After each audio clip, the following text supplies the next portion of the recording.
Hello there, welcome to my views and news. Three news stories. First one is from Russia, where Wagner chief has been assassinated. It seems Wagner chief is the one who staged a coup or who created a coup-like situation in Russia in June when he, with thousands of his Wagner fighters, marched towards Moscow. Then we saw that an understanding was reached. Issue was resolved. Belarusian president intervened to resolve the issue. But it seems Russian president is unforgiving. Secondly, Ethiopia, Gondar, where a mayor has been assassinated reportedly. Assassinations are not something extraordinary in Amhara region these days.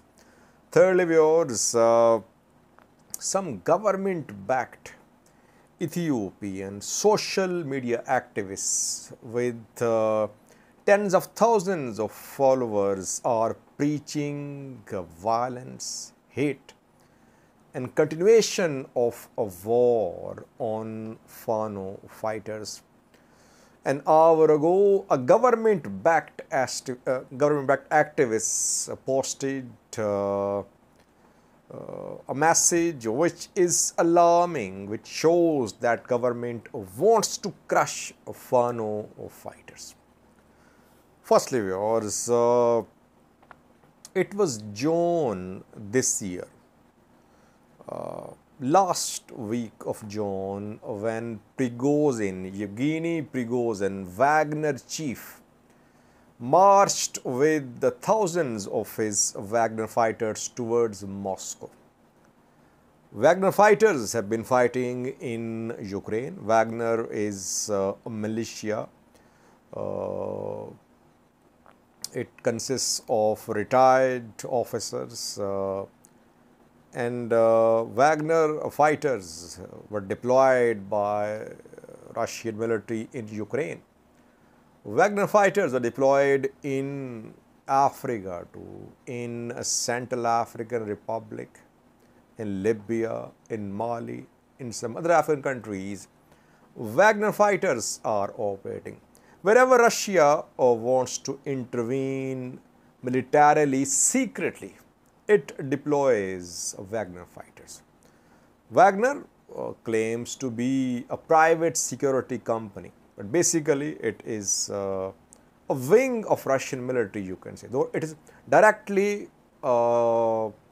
answerable to the president, not to the Ministry of Defense. When Prigozhin marched towards Moscow in June, he said that Russian defense minister, defense chief, ordered a missile strike on Wagner fighters in Ukraine. Dozens of Wagner fighters were killed. That is why he was angry and he decided to march towards Moscow to capture Shoigu, the defense minister and defense chief. Putin called it a coup. In Western Russia, Wagner fighters led by Yevgeny Prigozhin entered. They are marching towards Moscow. Strikes were being conducted and Wagner fighters were shooting down helicopters. So there was a coup-like situation. While Russia is fighting in Ukraine, a coup-like situation emerged in Russia in June. Then came intervention from Belarus. Belarusian president Lukashenko is Putin's Putin's friend. Belarus shares border with Russia. Belarus supports Russian war on Ukraine. Lukashenko mediated between Putin and Prigozhin. He called Prigozhin to Belarus. Issue was resolved. Prigozhin halted his march towards Moscow. Things were resolved, but Putin is unforgiving, it seems. Yevgeny Prigozhin departed to Moscow today in his private jet. Embraer Legacy 600 business jet. Around 7 people were on board. The passenger list includes name of Prigozhin. This aircraft flew from Moscow, but it was shot down in Tver.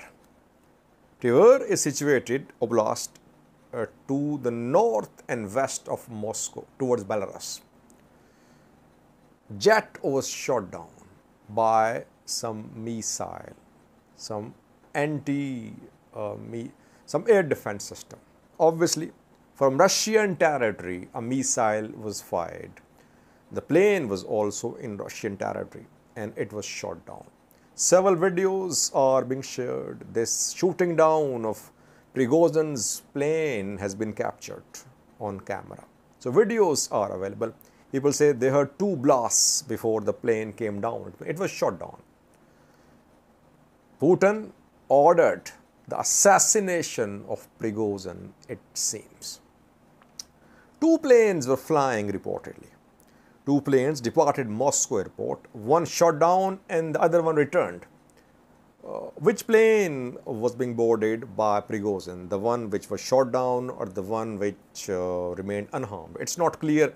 Most sources say that Prigozhin has been killed, that he was on board the plane which was shot down in the missile strike from the ground. Obviously, the missile was fired to hit Prigozhin's jet. Not a military plane, a private jet. So, that is what was expected. Russian president is known to be unforgiving. He does not forgive his opponents. And yes, Prigozhin did cross some red lines. He tried to challenge Russian state, Russian military, Russian government. Why? Because Wagner consists of tens of thousands of fighters.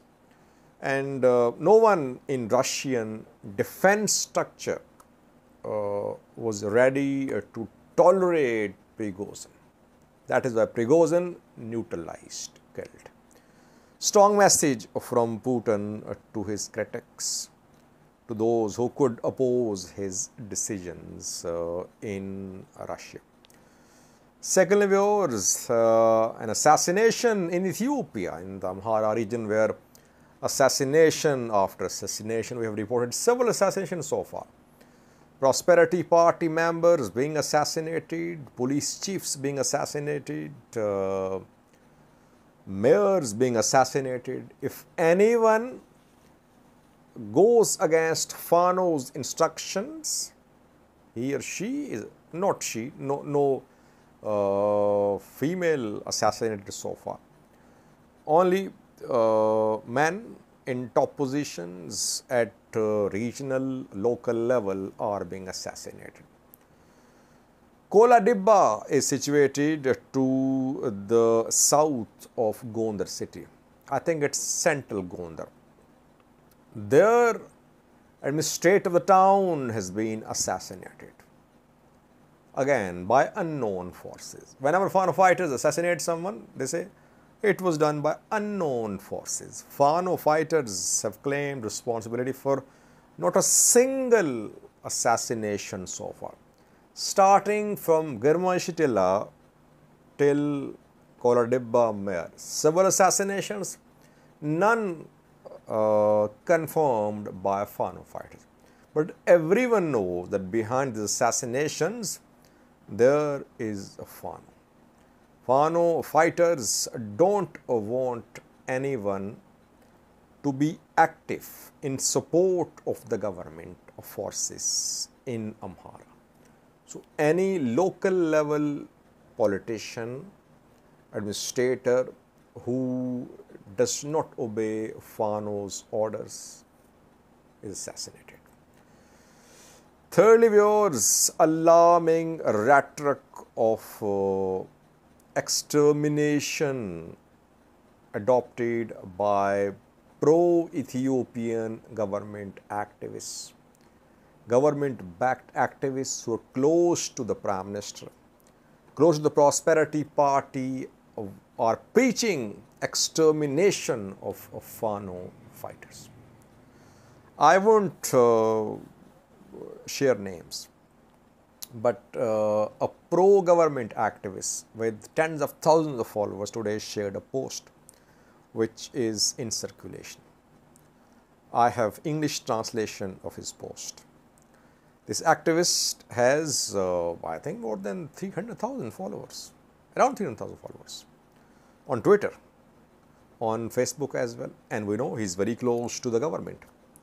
He says, if glass is contaminated and cannot be cleaned by washing, the only option is to break the glass.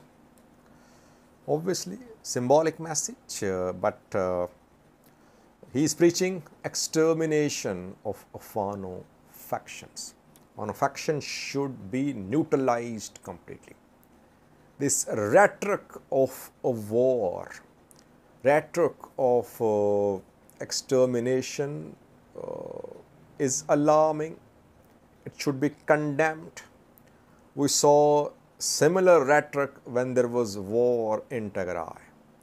Tigrayans, TPLF, they were labeled as someone who did not have right to live.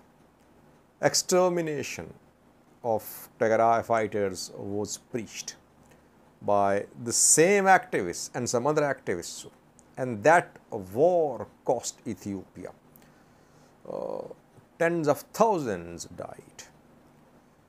Economy devastated. Civilians still suffering. Now another conflict in the making, and the same activists are preaching complete extermination of the groups in Amhara. Tigray fighters could not be completely exterminated. They faced military setbacks, they made compromises, they are still there. TPLF is still there. How can all Amhara hardliners, Fano fighters be exterminated? No.